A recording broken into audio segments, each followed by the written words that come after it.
Hello hi जय जगन्नाथ सांग मैंने ବର୍ତ୍ତମାନ ଆମେ ଦକ୍ଷିଣେଶ୍ୱର ଗୋଟେ ଭୋଜିରେ ବାହାରିଲୁ। ଆମର ଗୋଟେ ପପୁ ବୋଲି ଗାଁରେ ଗୋଟେ ପିଲା ଅଛି, ତାଙ୍କର କ'ଣ ଭୋଜି ହେଉଛି ଗୋଟେ ମନ୍ଦିରରେ। ଆମର ମନ୍ଦିର ଭୋଜନ ନା କେବେ ମନା କରିବା କଥା ନୁହଁ, ସେଥିପାଇଁ ଆମେ ବାହାରିଲୁ।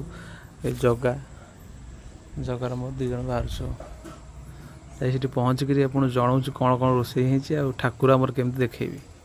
ଏବେ ଆମେ ବାହାରି ଗଲୁ ଆମ ଗାଁ ମନ୍ଦିରକୁ। ଦେଖନ୍ତୁ ସାଙ୍ଗମାନେ ଆମ ଗାଁଟା କେତେ ସୁନ୍ଦର ଦେଖାଯାଉଛି, ଆଉ ଗାଁର ପରିବେଶ କେତେ ସୁନ୍ଦର ଆପଣ ଟିକେ ନଜର କରନ୍ତୁ। ଦେଖନ୍ତୁ ଏଇ ଦେଖନ୍ତୁ ସାଙ୍ଗମାନେ, ଏବେ ଆମେ ମନ୍ଦିରରେ ପହଞ୍ଚି ଗଲୁଣୁ। ହେଲେ ମନ୍ଦିରକୁ ଯିବା ପୂର୍ବରୁ ପୋଖରୀରୁ ଆମେ ଗୋଡ଼ ହାତ ଧୁଆଧୁଇ କରିବାକୁ ଯାଇଥିଲୁ। ହେଲେ ପୋଖରୀରେ ଗୋଟେ ସୁନ୍ଦର ଦୃଶ୍ୟ ଦେଖିବାକୁ ମିଳିଲା। ଚାଲନ୍ତୁ ଦେଖିବେ କେତେ ସୁନ୍ଦର ଭାବେ ମାଛମାନେ ଖେଳୁଛନ୍ତି। ଦେଖନ୍ତୁ ଆଜ୍ଞା।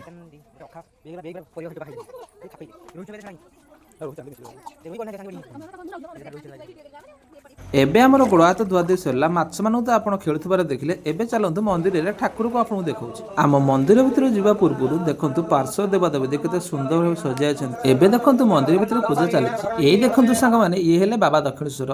ବାବା ହଉଛନ୍ତି ପ୍ରତ୍ୟେକ ଠାକୁର, ସମସ୍ତଙ୍କ ମନ କଥା ଶୁଣନ୍ତି। ସାଙ୍ଗମାନେ ଆପଣଙ୍କୁ ଆଉ ଗୋଟେ କଥା ମନେ ପକାଇବାକୁ ଚାହୁଁଛି ଯେ ଡିସେମ୍ବର 13 ତାରିଖରେ ବାବାଙ୍କର 14ତମ କ୍ଷୀରସାଗର ମେଳା ଅନୁଷ୍ଠିତ ହେବାକୁ ଯାଉଛି। ଆପଣମାନଙ୍କୁ ଅନୁରୋଧ ରହିଲା, ଆପଣମାନେ ଉକ୍ତ କ୍ଷୀରସାଗର ମେଳାକୁ ଆସନ୍ତୁ ଓ ବାବାଙ୍କର ଆଶୀଷ କାମନା କରନ୍ତୁ। ଆଜିର ବ୍ଲଗଟି ଏଇଠି ଶେଷ ହେଉଛି। ସାଙ୍ଗମାନେ ଏଇଭଳି ମିନି ବ୍ଲଗ ଦେଖିବା ପାଇଁ ଆମ ଚ୍ୟାନେଲକୁ ଏବେ ସବସ୍କ୍ରାଇବ କରନ୍ତୁ। ଆମ ମନ୍ଦିର ଭିଡ଼ିଓଟି ଭଲ ଲାଗିଥିଲେ ଭିଡ଼ିଓକୁ ଲାଇକ୍ କରିଦିଅନ୍ତୁ।